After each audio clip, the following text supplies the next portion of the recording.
ليه دايما ماسك كوبايه الشاي دي؟ هو انت مدمن ولا ايه؟ مدمن يا باشا. انت ما تعرفش ان الكوبايه دي حرفيا عملت حضارات وخربت بيوت؟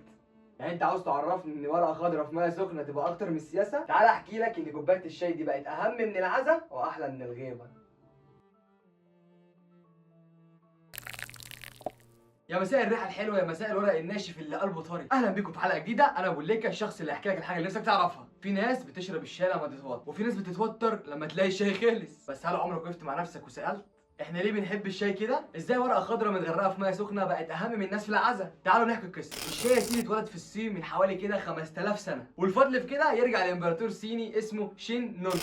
الراجل دوت كان مثقف لكن كان وسواسي شويه، يعني ما يشربش شويه ميه الا لما يكون مغليين. وفي يوم من الايام وهو بيغلي الميه طارت ورقه شاي بالصدفه جوه الكوبايه. شين نونج شربها وقال ايه بقى، دي طلعت حلوه قوي. من الصين راح الشاي للهند، ومن الهند لبريطانيا، والانجليز ما سكتوش وقالوا يا لهوي ده احلى من الغيبه. وبقينا نلاقيه في كل بيت حتى الاجتماعات السياسيه. عارف اللي هو الناس بتتناقش في مستقبل العالم وفي ايديهم كوبايه الشاي. وخلينا متفقين ان الشاي له جهات كتير اكتر من اللي بان. شاي اخضر صحي بس طعمه زي غيره الصحاب كده. الشاي الاسود بقى كلاسيك وطعمه عامل زي الزعل كده في اخر اليوم. والشاي الابيض بقى للناس اللي بيشربوه هم لابسين روب حرير وبيقولوا ايه بقى، يا ما اروع حزين نفحه. وشاي الكرك ده بقى معمول مخصوص للناس اللي شايفين ان الشاي من غير بهارات يبقى عيب. وما ننساش بقى شاي النعناع اللي بيتشرب بعد الاكل عشان يداري على الجريمه اللي احنا عملناها. طب وليه بنحبه؟ عشان اول حاجه بيعملها بيصحصحنا، في كافيين بس اقل من القهوه. تاني حاجه بيهدي الاعصاب. عارف اللي هو يومك خربان ومديرك طير عقلك وصاحبك ناسي الفلوس، تيجي كوبايه الشاي تقول لك ايه ده مش مستاهله كل الكلام ده.